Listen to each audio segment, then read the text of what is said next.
Ronny Ramrod is living out his childhood dreams. The young Dominican Republic shortstop recently got called up to the majors to play alongside his brother Arnie with the Boston Red Sox. Ronny has a cannon of an arm and big-time pop at the plate. Just like his brother, he has some plate discipline issues, but he will learn over time. Ronny has impressed so far at the plate, and in tonight's game, the right-handed Ramrod is leading off against a southpaw from Baltimore.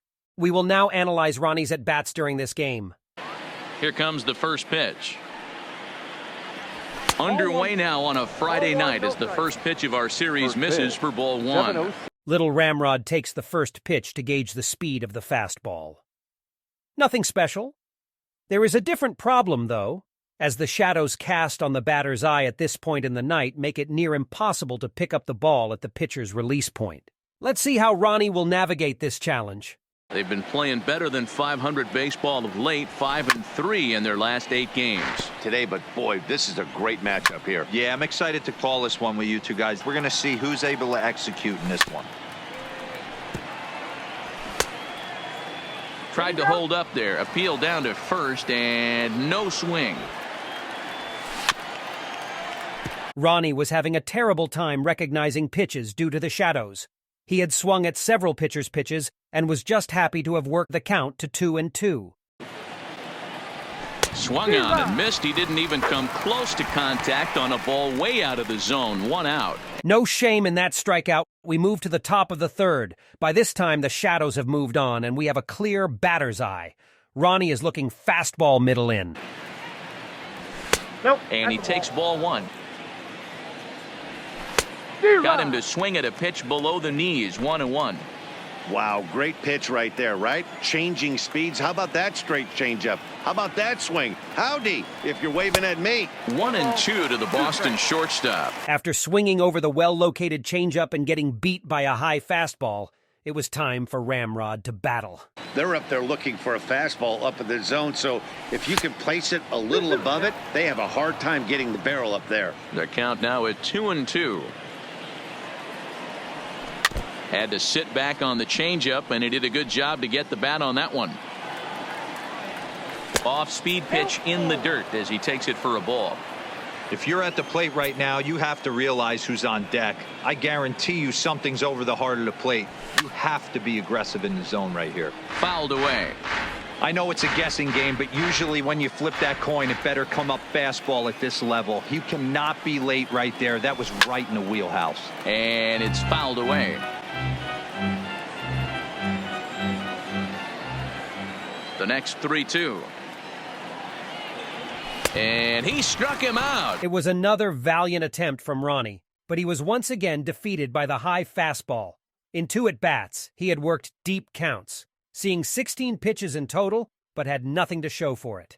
We move forward to the top of the 5th inning with the score tied 1-1. Standing in now, Ronny Rocker, as he'll go after the first pitch and bounce it into foul territory. Now a fastball here, not close, and it's 1-1 now. That's a good take on that fastball there. You know he's looking for something up there to drive, but... You might be wondering what the hell is going on here. Clearly, Ronny is not going to bunt. This is a cheap maneuver that the Red Sox commonly pull when they are getting frustrated at the plate. The most common offenders are Chester, Thurman, Juan, and of course Arnie. Ronny is basically imitating his older brother, who is his hero. This tactic has caused other teams to plunk Red Sox players multiple times. Not everyone has the discipline to hold back on those. 2-1 now to the Boston leadoff hitter. We've seen him go down on strikes more than once in this game, so this has been a better approach by him at this at-bat, much more patient, and he's gotten himself into a good hitter's count. Now the 2-1 pitch is swung on and missed for strike number 2. In this case, the fake bunt tactic is backfiring, and now Ronny is very much in his own head after already being punched out twice in the game. Let's see if he sticks with it or abandons it to focus on simply hitting. Try and dominate and execute a fastball in, and then get the guy sitting inside trying to be quick to everything, and then pull the string a little bit on a nasty changeup. Struck him out. Struck him out again, I should say. His 3rd punch out of the game. Lesson learned. Stop fake bunting, Ronny. We move to the top of the 7th inning with the Sox trailing by 2. Little Ramrod is looking to avoid the golden sombrero. Chester pulled him aside in the dugout between innings to calm his nerves a little in an effort to keep Ronny relaxed at the plate. Hopefully he got it out of his system, especially now he's got to bear down. He gets to 2 strikes in this spot, has to put the ball in play. 0-1 count. Here's the pitch. That's in there, and he's deep in the hole now. 0-2. Here comes the 0-2 pitch.